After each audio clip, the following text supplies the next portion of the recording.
জামাতের প্রোগ্রাম চলতেছে। আয়োজন যেটা উঠান বৈঠক, তারপরে ড্রয়িং রুম বৈঠক, হ্যাঁ উঠান বৈঠক, ড্রয়িং রুম। উঠানে দেখা যাচ্ছে যে আমরা বড় বড়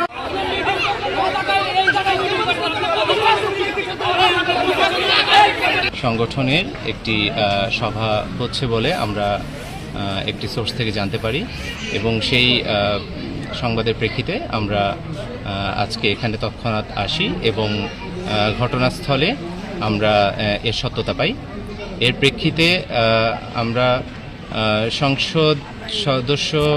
সংসদ নির্বাচনে রাজনৈতিক দল ও প্রার্থীর আচরণ বিধিমালা 2025 এর 20-এর খ ধারা লঙ্ঘনে এখানে প্রতিষ্ঠান প্রধান যিনি শিক্ষক সরকারি সুবিধাভোগী ব্যক্তি তালিকায় যিনি আছেন বিধিমালা অনুসারে তাকে 20-এর খ ধারা লঙ্ঘনে অর্থদণ্ড করা হয়। অর্থদণ্ড কত টাকা করছেন এখানে? 10,000 টাকা অর্থদণ্ড করা হয়।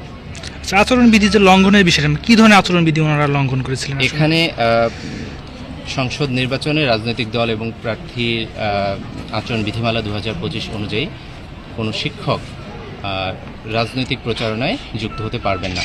এখানে আমরা লক্ষ্য করি যে বালুকুল ইসলামিয়া দাখিল মাদ্রাসায় যিনি প্রিন্সিপাল মহোদয় আছেন তিনি এখানে একটি রাজনৈতিক দলের সমাবেশে অংশগ্রহণ করেছেন এবং এখানে অ্যারেঞ্জ করেছেন সমাবেশটি।